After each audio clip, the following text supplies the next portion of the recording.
this is Lisa with Holland Designs Crochet. Today I'm going to do a demonstration for you of these American Moss stitch slippers. I have an ebook. It's all about the American Moss stitch, which I designed a few months ago, and this ebook already has several patterns in it, I think maybe 5 patterns.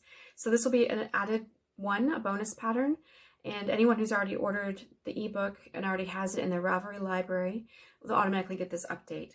So I'm just going to show you a little bit of how I did the finishing on this slipper, so you actually have a video demonstration of that. And I'll just talk for a moment about the structure and how this is created. These slippers are worked in rounds at the toe, just a very basic single crochet toe there to give you a nice snug fit there at the toe. And then the actual body of the slippers are worked in rows. American Moss stitch is worked in rows in this ebook. You can see that in the Afghans that are in the pattern and some of the beanies, or the beanie that's in there. It's also worked in rows. So it's very similar to what's already in the ebook. You can see the texture that's created, and I used a nice variegated yarn for this one. So actually the other slipper is a little bit of a mismatch color-wise because I just used one skein, but I mean, some people do like mismatched socks, right? So maybe somebody would like that, but for the sample it didn't really matter to me. I just wanted to use up the yarn that I had, and I thought it was kind of cute just to actually make a pair of slippers and use that one skein of yarn. Sometimes one skein projects are actually quite popular, and this skein I think was 100 grams of like I think it was Naco Ombre. It's like a wool or a blend. I'll have to look at the label and see what it was, but so basically you make the toe in rounds, the body of the slipper in rows, and you can work it to whatever length you need, so you can customize the fit quite easily. And of course the fit can vary based on the stretch that you have in that particular yarn you're using. So when I write the pattern, I'll give a suggested gauge and a suggested maybe number of rows for a certain size, but you can feel free to customize it to fit your own foot or fit a friend if you know they have a bigger or smaller size than you do. So this one has just a simple slip stitch seam at the heel, which is on the inside or the wrong side, so it's hidden, and so just a very basic heel there.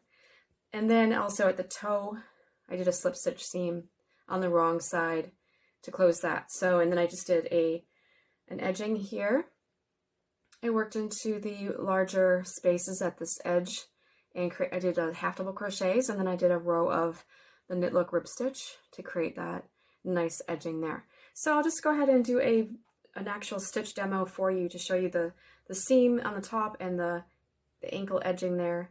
The rest of it should be pretty straightforward. So I hope that you enjoy this pattern, and I know slippers can be quite a popular item, a quick gift, very thoughtful gift as well, and easy to customize the size again, so it could be for anyone really that you know, any of your friends.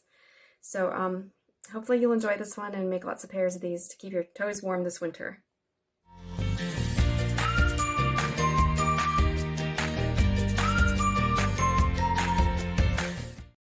Alright, here is the slipper that I'm still working on, and I'll demonstrate the finishing details for you. So I've done a slip stitch seam here along the top to close the top of the slipper. I just joined at the toe and then just worked along here along the ends of rows in a slip stitch to create that seam. And I determined that I wanted this ankle opening to be 4.5 inches long.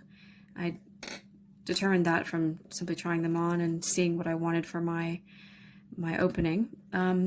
So there's my 4.5 inches, but you can definitely vary that. If you want yours a little bit more open, you can make the seam shorter, or you could make it slightly tighter if you wanted more of a snug fit at the ankle. There's a lot of stretch with these, so you could do that if you wanted to.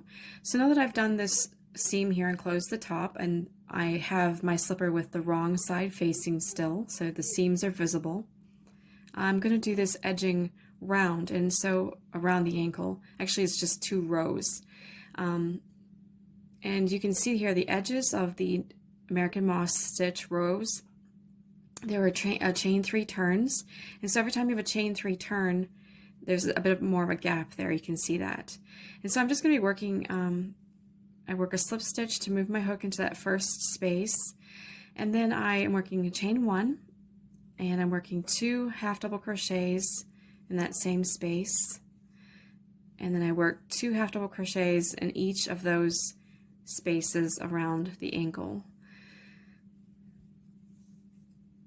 And maybe when you're doing your slippers, just a tip would be to just double check to make sure that you have the same stitch count for each ankle opening, as far as the number of spaces that you're working into and the number of half double crochet stitches, just so that it's, you know, perfectly matched up. And so let me just finish this row here, and then I will come back and show you.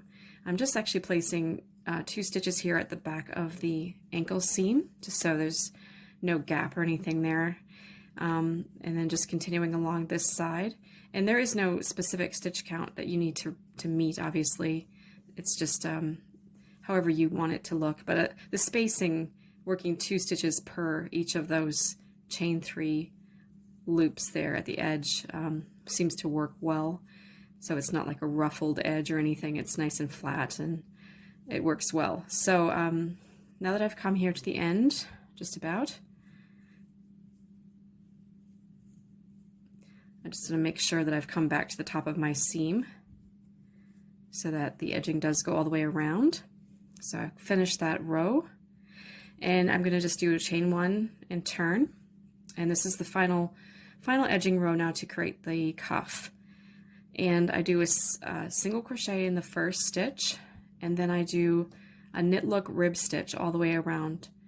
And so that is done by working, you insert your hook at the base of the last stitch that you worked, you pull up a loop, and you insert your hook into the next stitch, and you pull straight through those 2. And then the next one is similar.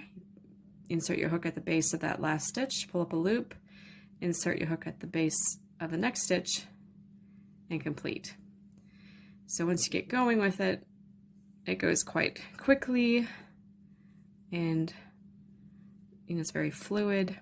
It's very much similar to a single crochet. It's just you're pulling loops up a little bit differently than you would typically. You're not yarning over at all. And this is creating a knit look ribbing on the opposite side of this row, so that will be visible when the slippers are turned right side out. So insert at base, pull up a loop, insert in next stitch, pull through 2. And you can find other video demonstrations of the knit look rib stitch on YouTube as well by other crochet designers. So it's actually quite a nice handy stitch to know, and makes a really nice edging. The only thing to remember is that the actual knit look ribbing is always going to be visible on the opposite side of the knit look rib stitch row that you're working.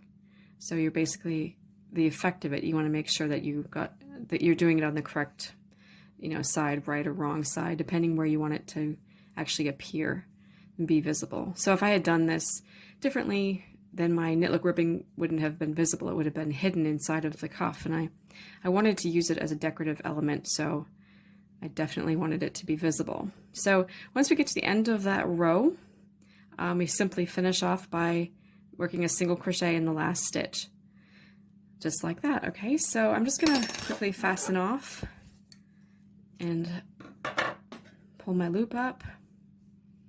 I just tie a little knot. I'll end up weaving these little ends in a little bit later, so I've got just a few little ends to weave in. But I'll just turn these right side out, and you just shape them a little bit, poke the heel out a bit, and you can see that beautiful edging there. And so now I've got my pair of slippers. I just need to weave those few ends in just to secure them a bit more. And this matches with the, sort of matches right with the other one that I made. And that was just one skein of yarn, so it was a variegated skein. It went from dark to light, and then, so it's kind of cute. I think people do sometimes like mismatched socks, but you could, you know, it depends on what yarn you're using. You could just use a solid color, have a nice, you know, simple matching pair of slippers or use another type of variegated yarn that has more repetitive colors rather than this ombre effect that this yarn had. So the softness of this yarn and the absolute, gorgeous stitch definition and thickness, and it's going to be incredibly cozy. So there'll be pictures that I'll be taking of these shortly, of them actually modeled and on, being worn, so you can see what they look like. But yeah, these are cute and cozy. So that's it.